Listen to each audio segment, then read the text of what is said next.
akala ko ako lang may hinahabol. Yung pala pati rin ikaw. Pero salamat na rin, dahil tiyak pera to. Isabel! Dahan-dahan! Masyado kang pakialamerong hayop ka! Babaroy pa rin mo! Utang namin ng anak ko ang buhay namin sa'yo. Ginawa ko lang naman yung dapat. Hindi ibig sabihin nito na magbabago na yung desisyon ko. Malapit na yung DNA test, ha? Dapat malusutan ko yun. Alam mo, iniisip ko maigi yan. Kasi ayoko na magkamali ulit sa'yo. Last chance mo na yan para bumawi ka sa akin. Alam ko po kung sinong gusto ko. Si Nanay lang po. Pwede niyo po ba sabihin sa korte na si Nanay lang pong gusto ko? Kulang pa yan sa ginawa mo sa pamilya ko. Karugtong sinaya ng buhay ko, kaya hindi ko siya pwedeng ipamigay sa'yo. Sabihin mo, kaya namatay yung anak mo kasi pinabayaan mo. Kasi wala kang kwentang ina. Scarlett! Scarlett! Tama na! Itigil niyo na to! Dito ang tamang lugar para sa mga pagtatalo niyo. Guard! Guard! Kung hindi lang talaga dumating yung manager doon, baka naihampas ko sa pagmumukha ni Isabel yung mesa doon eh. At ikaw, kung hindi ka umawat, sana nakaganti pa ako sa kanya ng sobra-sobra.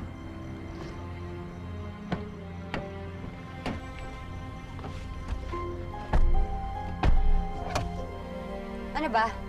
Bakit tahimik ka? Kanina pa ako naglalabas ng sama ng loob ko. Parang wala ka namang pakialam. Scarlett, alam mo, sobra ka na kasi mag-express ng galit. Parang hindi na kita masabayan. Bakit hindi? Dapat nga galit ka rin sa kanya para sa akin. Remember, kasama ka sa isyong to.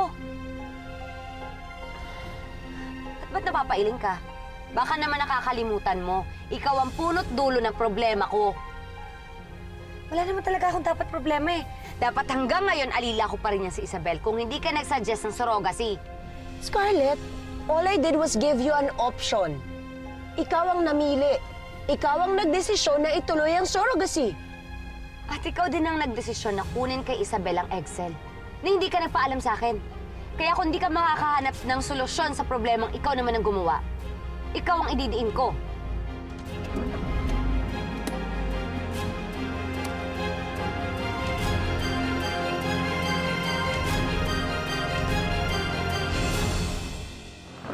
Si Isabel na ba yan? Hi. Good evening po. Hi, attorney. Si Maya po, kasi po may dala po ako sa kanya. Natanggap na po pala ako sa trabaho. Alam ko, itinawag na sa akin ng kaibigan ko. At alam ko rin na nagkaharap kayo ni Scarlett. Pasensya na po, attorney. Nahiya nga po ako dun sa kaibigan niyo. Naku, wala yun. Huwag mong isipin ng kaibigan ko. Itinawag lang niya sa akin dahil nag-aalala siya sa'yo. As long as bit-bit ko yung problema ko, Isabel, kasama ka. Kaya kung sasabit ako, damay ka. Actually, mas malaki pa nga yung problema mo kaysa sa akin eh. Scarlett, sa tagal-tagal ang pagsasama natin, I'm nothing but loyalty. Oo, utang ko sa'yo ang pagiging doktor ko. Pero huwag mo naman sanang abusuhin yung pagdalaw mo ng utang na loob sa'yo. Tama na yung pinagbigyan kita ng minsan. Pero kung sasama mo pa ako sa mga plano mo, ayoko na. Anong ayaw mo na? Sa tingin mo makakatakas ka pa dito? Ha? Ang kapal naman ang mukha mo magmalinis dyan. Ang dami mo nang nakuha sa akin, no? Hindi ka na makakatakas dito. Hawak ko yung karir at buhay mo. Sige, make yourself believe that. Tingnan lang natin kung ano mangyayari sa'yo kapag nalaman ni Isabel ang totoo. Anong pinagsasabi mo? Tama na. Enough is enough, Scarlett. Hindi lang ikaw ang gumugulo sa isip ko, pati ang konsensya ko. But I've made up my mind. I don't want to be part of your plans anymore. Sasabihin ko na kay Isabel kung ano ang totoo. Sasabihin ko na sa kanya na siya ang tunay na ina ni Catherine. Kapal na mukha mo, ha? Walang pwedeng sumira sa mga plano ko. Wala, bitawan na! Hindi! Kapal na mukha mo! Scarlett, huwag mo hawakan! Ano ba? Scarlett! Scarlett! Pamangga tayo! Scarlett! Sana po hindi po ako nagpadala sa bugso ng damdamin ko. Sana po hindi ko na pinatulan si Scarlett. Ang dami po kasing taong nakakita dun eh. Parang sarili ko rin po yung pinahiya ko. Nako, makakalimutan ng mga tao yan. Pero yung pagharap mo kay Scarlett, yan, hindi niya yan makakalimutan. Tama yun. Pinakita mo sa kanya na hindi ka dapat api-apihin at hindi niya pwedeng gawin yon dahil hindi lang sarili mo ang pinaglalaban mo, pati anak mo.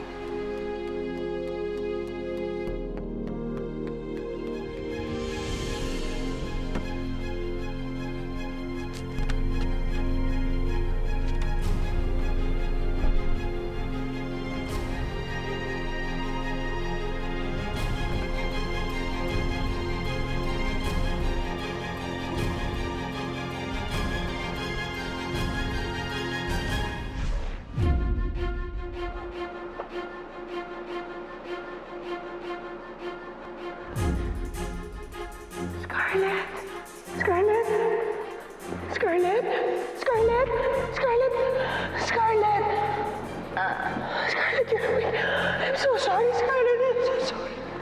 I'm so sorry. Kaya ako, Wanda. Hindi mo pwedeng sirain yung mga plano ko. Scarlett! Scarlett! Pwedeng sirain yung mga plano. Papatayin mo na kita, Bob. Scarlett, hindi ako makahiya. Ha? Scarlett!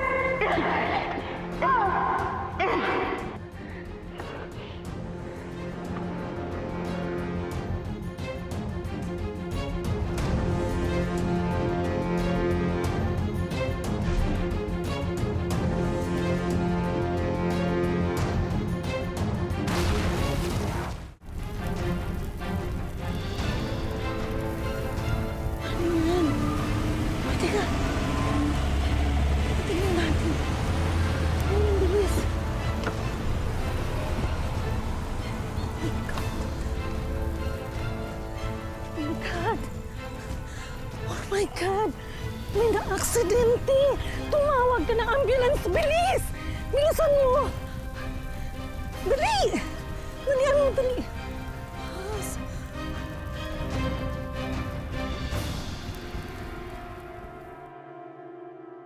Bumaba po ng sasakyan si Wanda. Sabi niya manghihingi siya ng tulong. Sabi ko nga sa kanya, doon na lang kami sa sasakyan maghihintay ng tulong. Pero matigas po yung ulo niya. Yung pala, malala na rin yung sitwasyon ni Wanda. Malinaw naman na aksidente ang lahat, hindi ba? Salamat po sa kooperasyon, Mrs. Mercado. Sige po, mauna na po kami. Salamat po. Tara. Doktora, kumusta po ang lagay ng manugang ko?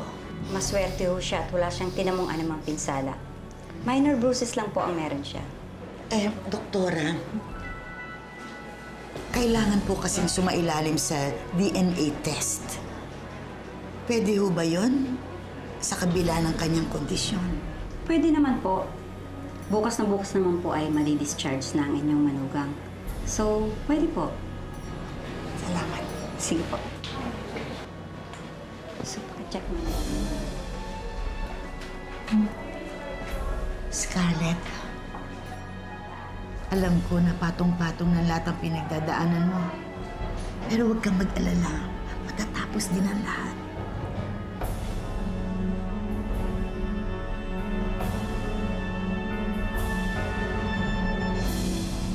Sabihin ko na kay Isabel na siya ang tunay na ina ni Catherine. Kapal na mukha mo, ha? Walang pwedeng sumira sa mga plano ko. Wala, bitawan mo! Hindi! Scarlett!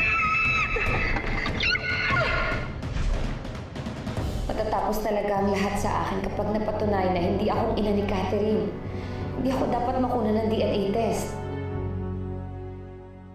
Pag-upo ko po, nakita ko po sa lamesa na madami nakalagay. Natakot nga po ako ng konti. Konti lang ba talaga? Opo. Tapos po, nung natakot po ako, ipinikit ko na lang po yung mata ko. Tapos po, inisip ko na lang po na magkasama tayong dalawa ng mamasyal. Tapos sabi po nung doktor, ibuka ko raw po yung bibig ko. Naghihintay nga po ako na may tutusok sa dila ko. Pero yun pala, pupunasan lang ng panglinis sa tenga yung ginamit ko po. Ang tapang-tapang talaga ng anak ko. Attorney, Ano po yung susunod nilang gagawin? Pareho nung ginawa nila kay Maya ang gagawin nila kay Scarlett. Pag nakuha na nila yung parehong sample, then they will do the DNA testing para makita nila kung may pagkapareho. Ako patay. Wala na si Wanda. Wala nang tutulong sa akin para makalusot sa DNA test. Ano gagawin ko? Wanda naman kasi.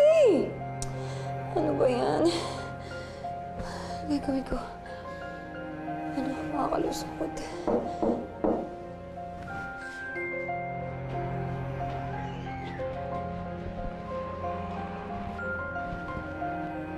Mrs. Mercado? Scarlett? Mrs. Mercado? Scarlett? Dok, talagang wala pang malay. Paano ito? Pwede pa rin ba siyang kunan ng DNA sample? Opo naman. Kailangan lang maswab ito sa bibig niya. Yun lang. Pero mas okay po kung gisingin na lang natin siya, no? Scarlett? Scarlett? Paano po kung pareho? Ang ibig sabihin po sa aling Scarlett po ang pipiliin nilang nanay ko?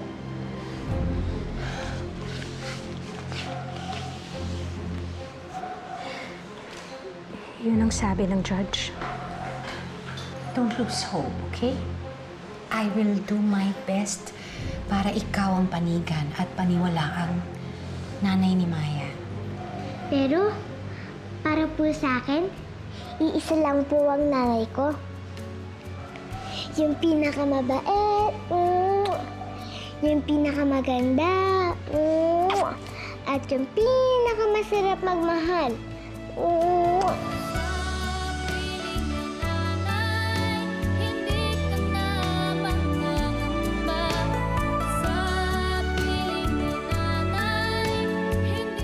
Buti pa tawagin ko na yung doktor niya.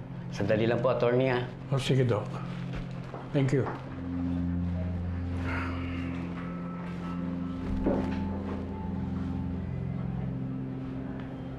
Attorney! Attorney! Oh, mabuti gising ka na. Maghintay ka lang, ha? Dahil tinatawag ng doktor mo. At ipapaalam ko na rin kay Ma'am Matilda na ngayon kakukuha na ng DNA sample. Huwag mo tawagan. Meron akong kailangan sabihin sa'yo. Huwag mo silang payagan na kunan ako ng DNA test. Scarlett, kahit anong mangyari, ikaw ang kinakailangan sumailalim sa DNA testing. Hindi mo naman kasi naiintindihan eh. Eh mukhang nasa state of shock ka pa rin dahil sa nangyari. Dahil sa pagkamatay ng kaibigan mo. Pero tulad ng sinabi ko, simple lang ang pagkuha ng DNA sample. Sabi hindi niya ako pwedeng kunan ng DNA sample.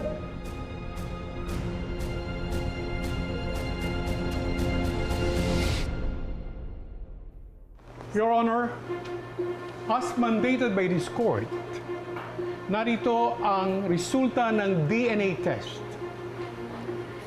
Maliwanag na sinabi dito na ang batang si Maya Salvacion ay kadugo ng mga Mercado.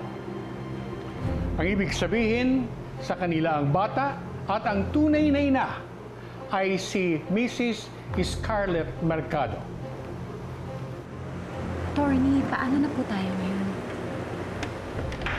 Panyero, hindi po ba't si Mrs. Scarlett Mercado ang nagka-claim na siya ang ina ng bata? Kung ganoon, bakit po nakalagay dito sa resultang binigay nyo sa ating hukuman na si Mrs. Matilda Mercado ang pinagkuhanan ng DNA sample? Your Honor, hindi po sila sumunod sa pinag-uutos ninyo. Your Honor, you may recall na nag-advise kami na indisposed at unexplainably ill si Mrs. Scarlett Mercado. And as requested, this honorable court agreed to have Mrs. Matilda Mercado's DNA sample for the test instead. Wala po bang nakakarinig ng pagtutol ko sa hukumang ito? Attorney Sandel, naipaalam na sa hukumang ito ang sitwasyon ni Mrs. Scarlett Mercado. Hindi ba ang kampo mo na rin, attorney, ang nagre-request na apurahin natin ang kasong ito?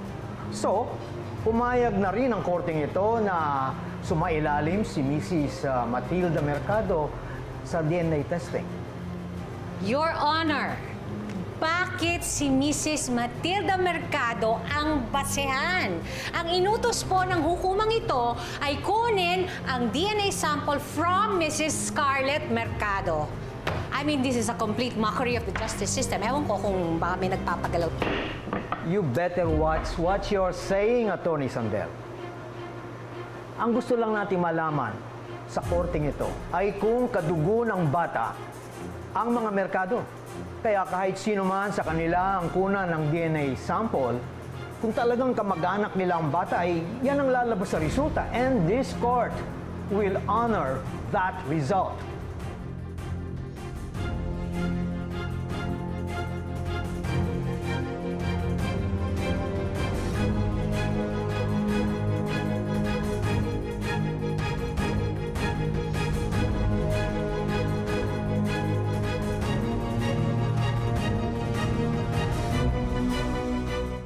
Kahit saan pa natin tingnan, isa ang itinuturo ng ebidensya.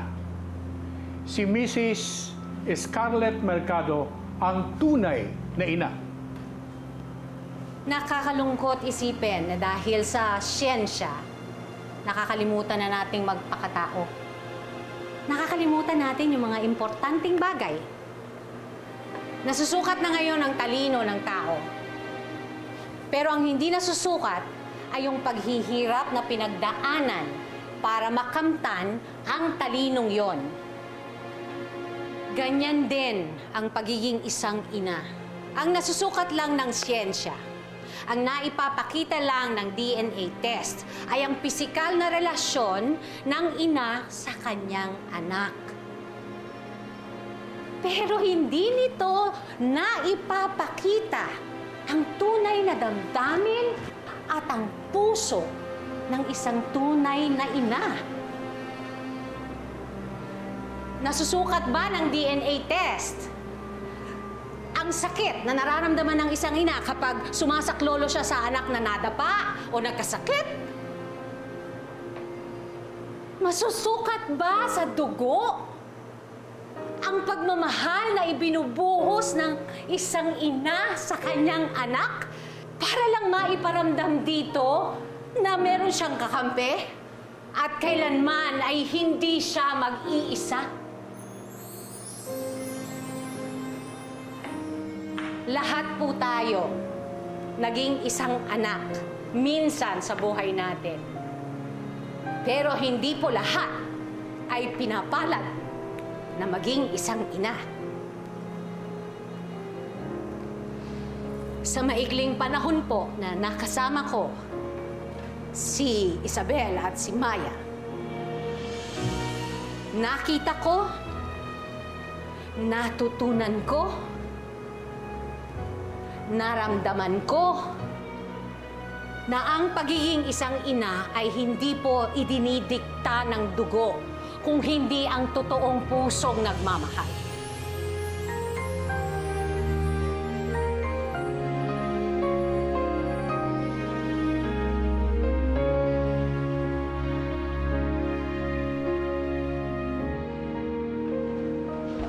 Nay, kapag katapos po natin pumunta sa korte, pwede po ba tayong mamasyal? Anak, hindi pa naman tayo sigurado na... Nanay, wag na po kayo magkalala. Ako nga po hindi natatakot. Alam ko po na uuwi ako na kasama ang nanay ko. Tama ka, anak. Sorry ha. Natatakot talaga ako. Salamat at pinapatapang mo ko. Nay, alam niyo po ba? Para mas mawala ang takot niyo, mag-pray po tayo.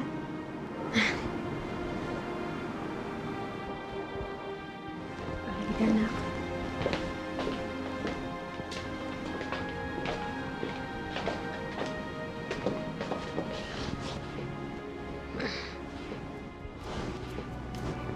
Papa Jesus, maraming salamat po sa pag-maintain niyo sa amin ngayon. Sana po hindi na po kami matakot. Maraming salamat po sa inyo dahil pinantay niyo kami buong araw at hindi niyo po kami pinabayaan. Panginoon, tulungan niyo po akong matulungan sila. Bigyan niyo po ako ng karunungan para maipagtanggol ang pagsasama ng mag-ina.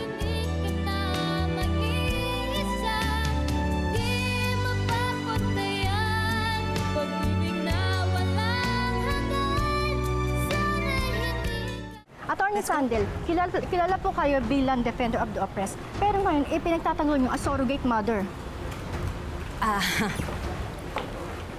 Kahit alam niyo po na ngayon pa lang po ito magkakaroon sa bansa, hindi po kaya nasa maling panig po kayo? Matagal na po akong abogado, no po? At alam niyo po lahat na ang mga kaso na tinatanggap ko ay yung umaayon sa paniniwala ko. Sa kaso pong ito, si Miss Salvacion, although surrogate siya, naniniwala ako na dapat nasa kanya ang bata. Paano niyo po mapapaniwala na ganun po, attorney? Ang isa pang babae na yumayakap sa isang batang natatakot dahil ang akala niya nag-iisa siya. Nanay ba tawag doon?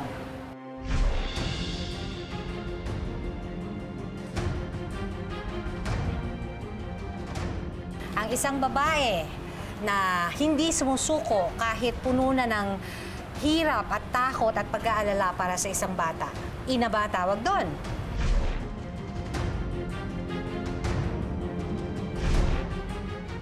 Ang isang babae na ibibigay lahat sa bata kahit hirap na hirap siya. Ina ba yun? Si Maya po, kasi po may dala po ako sa kanya. Natanggap na po pala ako sa trabaho.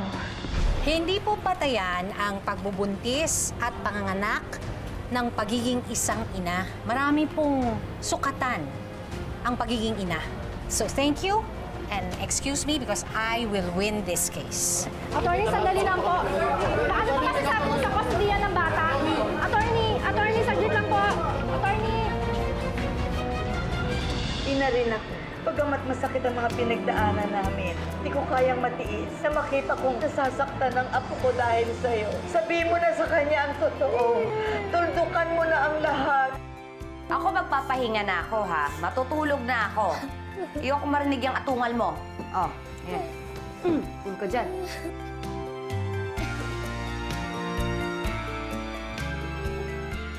Ako ang nanay mo, hindi si Isabel. Bakit po? Di ba sinabi ko tumigil ka na? Bakit ba ang kulit mo, ha? Scarlett, bakit mo sinisigawan ng bata?